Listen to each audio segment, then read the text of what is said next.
راشدین عام طور پر تو ہم کہتے ہیں حضرت ابوبکر، حضرت عمر، حضرت عثمان، حضرت علی. میں نے اپنی ذاتی رائے حقیر سی رائے عرض کی ہے، اس میں حضرت حسن کا دور بھی شامل ہونا چاہیے 6 مہینے کا. تب وہ 30 برس پورے ہوتے جو حدیث میں آیا ہے کہ خلافت جو ہے وہ 30 برس رہے گی، اس کے بعد ملوکیت شروع ہو جائے. تو ملوکیت کا پہلا قدم یہ تھا کہ حضرت معاویہ نے طاقت سے بزور خلافت حاصل کی، اس لیے ان کو خلیفہ راشد ہم نہیں کہتے. البتہ یہ ضرور ہے کہ ان کا دور بہت پرسکون دور تھا. البتہ جب 10 برس گزر گئے حضرت معاویہ کے دور حکومت، اب میں یہاں لفظ خلافت کی بجائے دور حکومت استعمال کر رہا ہوں کیونکہ خلافت راشدہ سے ذرا اس کا فرق پانا. تو اس وقت ایک اور صحابی جلیل القدر صحابی مغیرہ ابن شعبہ رضی اللہ تعالیٰ عنہ، وہ حضرت معاویہ کے پاس آئے اور انہوں نے یہ کہا کہ دیکھیے اگر آپ نے اپنے بعد اپنا جانشین نامزد نہ کیا تو ہو سکتا ہے پھر فسادات پیدا ہو، پھر مختلف لوگ خلافت کا دعویٰ لے کر کھڑے ہوتے ہیں، پھر خانہ جنگی ہوتا ہے. 5 برس کی خانہ جنگی میں 1 لاکھ سے زیادہ مسلمان شہید ہو چکے ہیں، قتل ہو چکے ہیں، ہلاک ہو چکے ہیں. اب دوبارہ وہی دور نہ آ جائے، لہذا آپ اپنا جانشین نامزد کر. امیر معاویہ ریلیکٹنٹ تھے لیکن انہوں نے دلائل دیے، دلائل مضبوط تھے.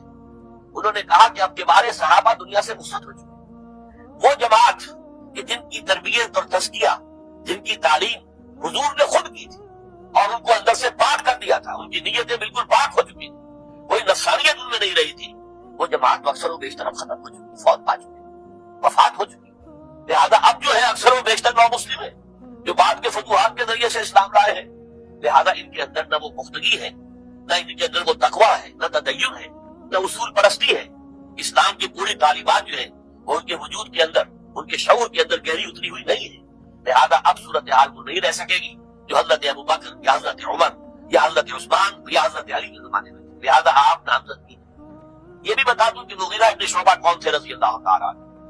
نمبر 1 یہ کہ اصحاب شجرہ میں شامل جن 1400 یا 1800 افراد نے حضور سے بیعت کی تھی صلح حدیبیہ سے متصل قبل، اس درخت کے نیچے بیٹھ کر جس کے بارے میں سورہ فتح میں فرمایا گیا کہ لقد رضی اللہ عن المؤمنین اذ یبایعونک تحت الشجرہ، اللہ ان تمام اہل ایمان سے راضی ہو گیا جو ہے نبی صلی اللہ علیہ وسلم آپ کے دست مبارک پر بیعت کر رہے تھے اس درخت کے نیچے. ان میں سے ان میں یہ مغیرہ ابن شعبہ ہے. پھر مغیرہ ابن شعبہ وہ ہے کہ حضرت علی اور امیر معاویہ ان کے درمیان جو خانہ جنگی ہوئی اس میں ہمیشہ حضرت علی کے ساتھ رہے، حضرت علی کے ہی وہ سپورٹر تھے ان کے ساتھ. اس پہلو سے اچھی طرح سمجھ لیجئے کہ یہ نہیں ہے کہ وہ در حقیقت تو پہلے سے وہ امیر معاویہ کے ساتھی تھے، نہیں. لیکن اب جو صورتحال کو دیکھ رہے تھے، جہاں دیدہ انسان، بہت بڑے سیاستدان تھے، جانتے تھے حالات کے نظر پر ان کا آپ تھا. لہذا انہوں نے یہ مشورہ دیا اور پھر امیر معاویہ نے اس مشورے کو قبول کر لیا اور یزید کی ولی عہدی کا اعلان کر دیا. یہ بالکل مڈل ہے حضرت امیر معاویہ کے دور خلافت کا درمیان. یہ 10 سال جب ہو گئے تھے حضرت امیر معاویہ کی خلافت کو یا حکومت کو، تب یہ معاملہ پیش آیا اور یزید کے ہاتھ پر یہ بیعت ولی عہدی تمام جو بھی مختلف گورنرز تھے ان کے ذریعے سے کہہ دیا گیا اپنے اپنے علاقے کے لوگوں سے بیعت لے. یہ بیعت عام طور پر لوگوں نے کر دی. البتہ 5 شخصیتیں جو بہت نمایاں تھیں انہوں نے اس بیعت سے انکار کیا. ان میں کون تھے ذرا نوٹ کیجیے. حضرت ابوبکر فوت ہو چکے، ان کے بیٹے عبد الرحمن ابن ابی بکر. حضرت عمر فوت ہو چکے، ان کے بیٹے عبداللہ ابن عمر. حضرت زبیر فوت ہو چکے، ان کے بیٹے عبداللہ ابن زبیر. حضرت عباس فوت ہو چکے، ان کے بیٹے عبداللہ ابن عباس. حضرت علی شہید ہو چکے، ان کے بیٹے حسین ابن علی رضی اللہ تعالیٰ عنہ اجمعین. کے 5 جو امت کے بہت بڑے 5 افراد کے گویا کے وہ چشم و چراغ تھے ان گھرانوں کے، انہوں نے انکار کیا. اور ان میں خاص طور پر عبد الرحمن ابن ابی بکر نے یہ جملہ کہا کہ تم چاہتے ہو کہ قیصر و کسریٰ کی سنت پر عمل کرو کہ باپ کے بعد بیٹا حاکم بن جائے. یعنی ایک قدم تو خلافت کا نظام پہلے ہی نیچے اتر چکا.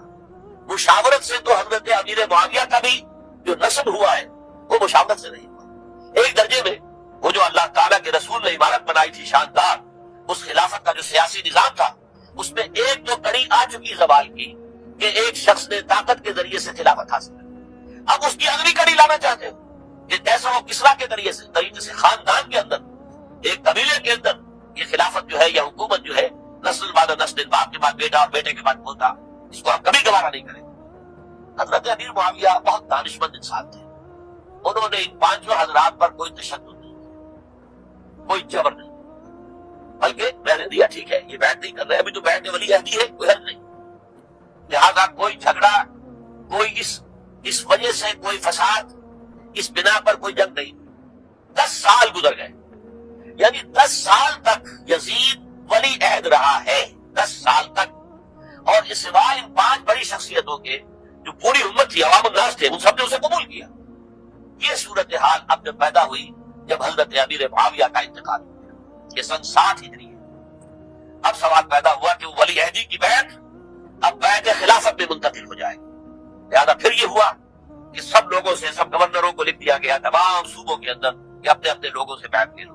ظاہر بات ہے کہ وہاں کوئی ریفرینڈم نہیں ہوتا تھا، کوئی ووٹ نہیں ہوتے تھے کہ اس کی پرچیاں ڈالی جا رہی ہوں، ایک ایک شخص سے رائے لینا نہیں ہوتی تھی، بلکہ اس وقت کی جمہوریت یہ تھی اور شورائیت یہ تھی کہ ڈفرنٹ کلینز ہیں، ڈفرنٹ فیملیز ہیں، ڈفرنٹ ٹرائبس ہیں، ان کے سردار، ان کے بڑے لوگ، ان کے اہم لوگ بیعت کر لیں تو گویا کہ سب کی بیعت ہو گئی۔ وہ ایک قبائلی نظام تھا اور اس میں یہ نہیں تھا نظام کے ووٹ بنے ہوئے ہوں اور اس کی پرچیاں ڈالی جا رہی ہوں، تو تمام عالم اسلام نے گویا کہ بیعت قبول کر لی اب یزید کی بحیثیت خلیفہ۔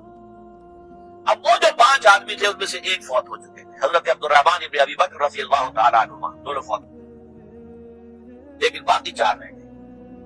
ان 4 کو نوٹ کیجیے، یہ بڑا سینسٹیو ایشو ہے جس پر میں اب گفتگو کر رہا ہوں۔ ان 4 میں کون ہے؟ عبداللہ ابن عباس، عمر میں سب سے بڑے ہوئے، اور ان کی شان یہ ہے کہ انہیں حبر الامہ کہا گیا ہے، امت کے سب سے بڑے عالم، اور قرآن مجید کے وہ سب سے پہلے مفسر ہیں۔ اصل جو جتنی بھی تفسیری روایات ہمیں ملتی ہے حضرت عبداللہ ابن عباس کے شاگردوں سے، تابعین سے، لہذا ان کا بہت اونچا مقام۔ حضرت عبداللہ ابن عمر، ان کا مقام بھی آپ کو معلوم ہے، حدیثوں کی کتنی بڑی تعداد ہے جو عبداللہ ابن عمر سے ملی ہے، اور اس کو سلسلۃ الذہب کی پہلی کڑی کہا جاتا ہے۔ روایت حدیث میں جو سنہری زنجیر ہے اس کا آغاز حضرت عبداللہ ابن عمر ہے۔ ایک طرف یہ دونوں ہو گئے، ان دونوں کی رائے کیا ہوئی؟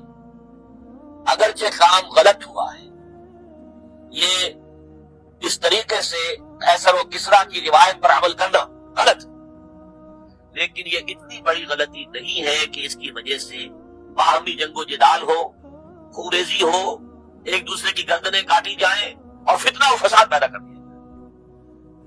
لہذا انہوں نے یزید کی بیعت کر لی۔ 2 حضرات رہ گئے، یہ نسبتاً نوجوان ہیں، ان دونوں کی پیدائش ہجرت کے بعد ہوئی ہے۔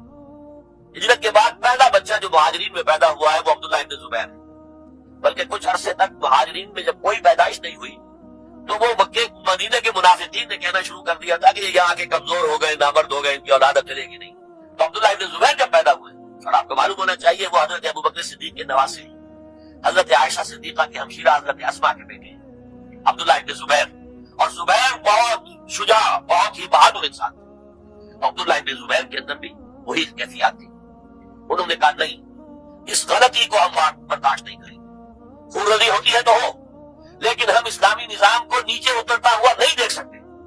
جیسے کبھی حضرت ابوبکر نے فرمایا تھا ایبدل الدین وانا حی، کیا دین میں ترمیم اور تنسیخ کر دی جائے گی؟ دین کو بدل دیا جائے گا، دین میں تحریف کر دی جائے گی جبکہ میں ابھی زندہ ہوں، میں جیتے جی یہ نہیں ہونے دوں گا۔ حضرت عبداللہ ابن زبیر کی یہ رائے ہوئی، وی ہیو ٹو چیلنج، ہم مقابلہ کریں گے، ہم اسے پیسیولی قبول نہیں کریں گے۔ انہوں نے بیعت سے انکار کیا۔